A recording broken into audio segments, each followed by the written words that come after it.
গরমও আজ একটু বেশির দিকে, তাই লোকজনও বাইরে তেমন একটা নেই।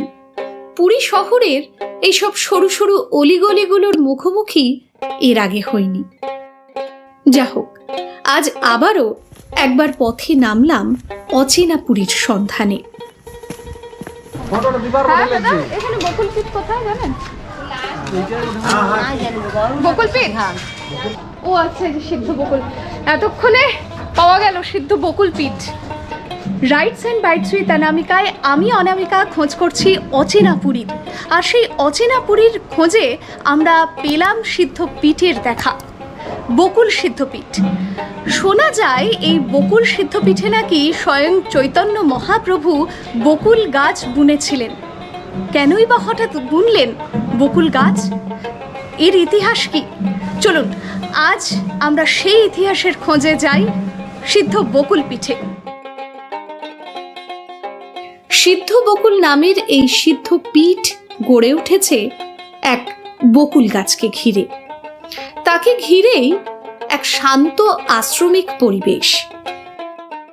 তবে এর সিদ্ধ হয়ে ওঠার সঙ্গে জুড়ে আছে যার নাম, তিনি হলেন শ্রী হরিদাস ঠাকুর। এই ভক্ত হরিদাস ছিলেন চৈতন্য মহাপ্রভুর সমসাময়িক।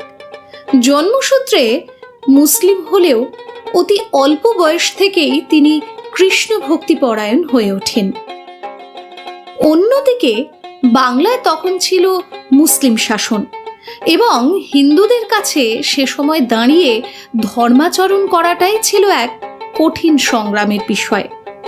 তার উপর যদি এক মুসলিম হয় কৃষ্ণপ্রেমে মাতোয়ারা, তবে শাসক কুলের বিষ নজরে তাকে তো পড়তেই হয়।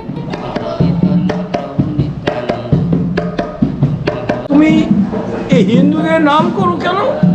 ওটা আমার ভালো লাগে তাই করি। মহাপ্রভুর নাম হরিদাস ঠাকুর, হ্যাঁ, যমন হরিদাস, হ্যাঁ যেমন হরিদাস বলে তোমাকে কি করতে পারি জানো? বললে জীবনটা নিতে পারো। শোনো, জীবন নিলেও পারবে না। শরীরের মাংস যদি হয় টুকরো টুকরো, যদি যায় প্রাণ তবু নাই ছাড়িব কৃষ্ণ নাম। হ্যাঁ বলে তখন দুটো দুশ্মন পাঠালো, ও রামচন্দ্র খান বলে যদি তুমি না এদের মারতে পারো এইটা, তোমাদের দুজনার গদ্দার যাবে। তারা তখন মারতে মারতে নিয়ে যাচ্ছে, ঠ্যাঙে দড়ি দিয়ে টানতে টানতে 22টা বাজারে পেটালো, তবু কিন্তু মরল না। বলে আমার শরীরের মাংস নাম জপ করছে, শুধু নাম হরিনাম হরিনাম জপ করে করে যাচ্ছে, আর ওরা টানতে টানতে পিটেই নিয়ে যাচ্ছে। 22টা বাজারে পিঠা হলো কিন্তু মরো না। ওরা তখন বলে এটা পীর বাবা হবে। তো তখন কি করবে? দুজনে যুক্তি করলো, বলে পীর বাবাকে আমরা বলে দিই। তো তখন বলছে বাবা তুমি যদি না মরো তো আমাদের দুজনার তো জীবন যায়, আমাদের তো গদ্দান যাবে। তখন বলে ঠিক আছে আমার সঙ্গে প্রতিশ্রুতি করো, প্রতিশ্রুতি করলে আমি মরব। কী প্রতিশ্রুতি করতে হবে? বলে আমার দেহটা নিয়ে গঙ্গায় ফেলে দিবে। তো ওরা বলে হ্যাঁ ঠিক আছে। বলে উনি তখন ওই অন্তর্ধান হয়ে গেল, মানে নিজে নিজে নিঃশ্বাস বন্ধ করলো, ধ্যানে বসে গেল। ওরা বলে মরে গেছে বলে নিয়ে গঙ্গায় ফেলে দিল। ও ভাসতে ভাসতে চলে গেল। চলে গিয়ে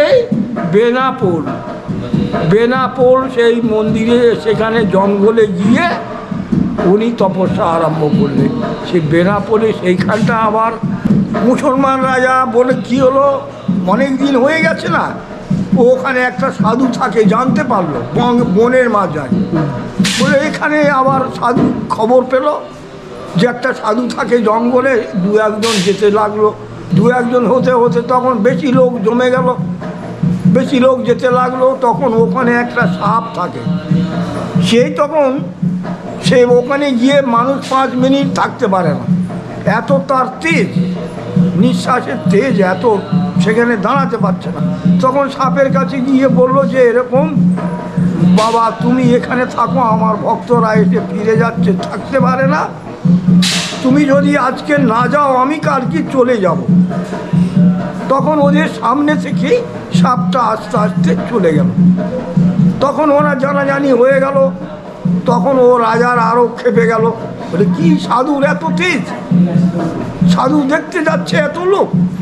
তখনই উনি একটা বেশ্যা, মানে তার নাম লক্ষ্য হীরাকে পাঠিয়ে দিল, ওকে তপস্যা নষ্ট করে দাও। 2-3 দিন গিয়ে আর ওকে কিছু করতে পারলো না। তখন ও নিজেই বলে দিল, আমি তোমাকে তপস্যা ভাঙাবার জন্য এসেছিলাম। তখন ও আর সেই মজে গেল সাধুর ইয়েতে, বলে তুমি আমার গুরুদেব, আমাকে দীক্ষা দাও, আমাকে তুমি ক্ষমা করো।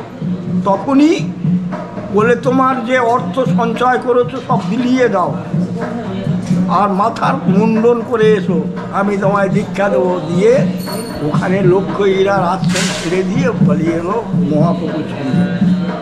বিনা বলে একটা আশ্রম আছে, এখন তো অনেক দিন হয়ে গেছে, 555 বছর, সেই কম নাকি। এর পরবর্তীকালে মহাপ্রভু যখন পুরী এলেন, সঙ্গে আসেন তার খুব ঘনিষ্ঠ কিছু ভক্ত ও হরিদাস ঠাকুর। মহাপ্রভু সঙ্গী সহ থাকতেন কাছেই গম্ভীরাতে, আর হরিদাস ঠাকুর থাকতেন এই জায়গায়। এখানে বসে 3 লক্ষ বার মহামন্ত্র নাম জপ করা ছিল তার রোজের কাজ। কিন্তু অহিন্দু হওয়ায় মন্দিরে প্রবেশে তার মানা ছিল না। তো তিনি মন্দিরে যেতেন না তো গম্ভীরাতে, কিন্তু মহাপ্রভু প্রতিদিন তাকে দেখে যেতেন এবং প্রতিদিনই শ্রীমন্দিরের প্রসাদ তার জন্য নিয়ে আসতেন।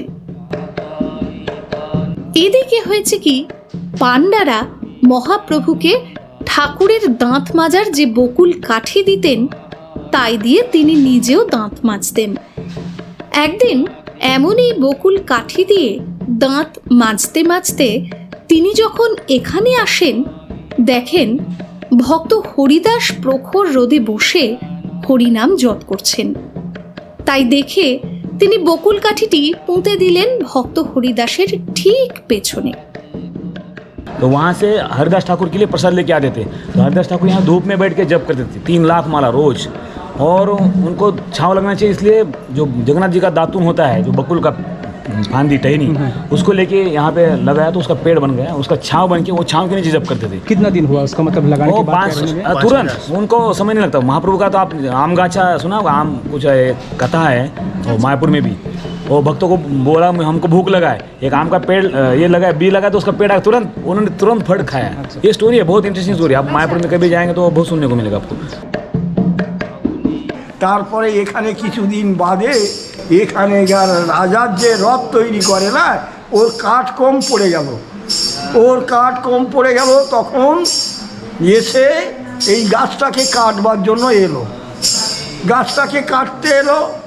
এসে এখানে যে মহাজন ছিল মহারাজ, সেই জগন্নাথ দাস, সে বলে এটা তো গাছ নয়, এটা তো মহাপ্রভুর একটা চিহ্ন, এটা কাটবেন কেন? বললে আমরা রাজার হুকুম পেয়েছি। মহাপ্রভু তো তখন বিলীন হয়ে গেল। ধরতে দিলে গাছটা রাত্রিরে নিজে ভেঙে মাটিতে পড়ে গেল। সকালে রাজার লোকেরা এসে দেখলো এর মধ্যে কোনো সার কাঠ নাই, ছাল ভোগা দেখা যাচ্ছে, এমাতা অমতা দেখা যাচ্ছে, শক্ত কাঠটা নাই, ফোকরা হয়ে গেছে। হ্যাঁ, ফোকা। তখন ওরা ফিরে গেল, আর মহাপ্রভুর ইচ্ছা সেই গাছ ভোগাটা পিছনে রয়ে গেল, আর সেই ডালপালা ঘুরে 555 বছর ধরে বসে আছে।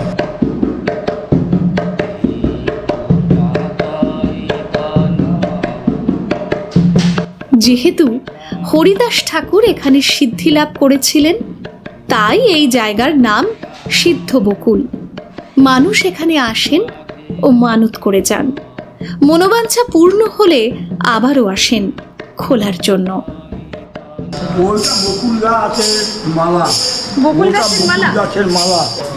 এই রিংরাই দেখুন, এই কত দাম লেখা আছে দেখুন, 15,000 টাকা। দেখলেন?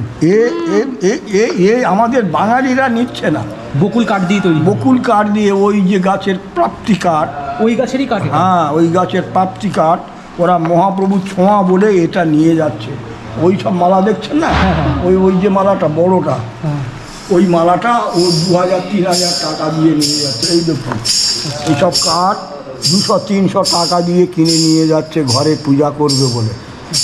বাঙালিরা অনেক নিয়ে যাচ্ছে এখন, বুঝতে গেছে না এই মহাপ্রভুর ছোঁয়া, ও জন্য বাঙালিরা অনেক নিয়ে যাচ্ছে। আসো বাবা। আচ্ছা আচ্ছা, খেয়ে নিন খেয়ে নিন। ধন্যবাদ, খুব ভালো লাগলো আপনার সাথে আরে কথা আসি। বললে, খুব ভালো লাগলো। ধন্যবাদ দিবে, আমি তো তোমাদের ধন্যবাদ দিচ্ছি, তোমাদের খাওয়া দিতে পারলাম না। না না, এত কিছু যে বলেছেন আর জানতে পেরেছি, আমার সঙ্গে সবাই জানলো, এটাই আমার। এই যে আশীর্বাদ তোমাদের দিবে, তোমরাও সেই তার চরণে চলে যাবে। সেই আমরা চেষ্টা করছি, তাই জন্য। এইটা কি? এটা কি? এটা মালা হ্যাঁ, মালা এইটা মানে এরকম রাখছেন যে? ମାଲା ମାଲା ঘিরে পড়ছি সে পাচ্ছিব এইরকম ও, ঘিয়ের মতো রাখতে হয়? ঘিরে পড়ছি সে পাচ্ছি গেলে কতদিন?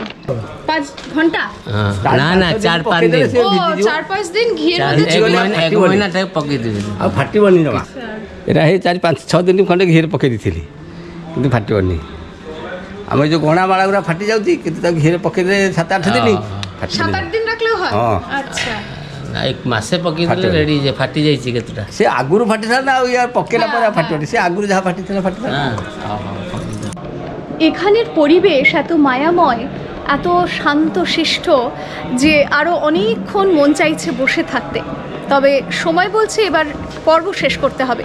সকলে খুব ভালো থাকবেন, সুস্থ থাকবেন, খুব তাড়াতাড়ি দেখা হচ্ছে আরও একটি নতুন পর্ব নিয়ে। তার আগে ভিডিওটা যারা দেখছেন এখনও সাবস্ক্রাইব করেননি, টুক করে সাবস্ক্রাইব করে দিন এবং অবশ্যই বেল আইকন হিট করবেন। আর যেটা করবেন, বন্ধুবান্ধবদের সাথে শেয়ার করবেন, ভালো লাগলে কমেন্ট করতে ভুলবেন না, লাইক তো করতেই হবে। আজ আসি, খুব তাড়াতাড়ি দেখা হচ্ছে আরও একটি নতুন পর্ব নিয়ে। Good bye.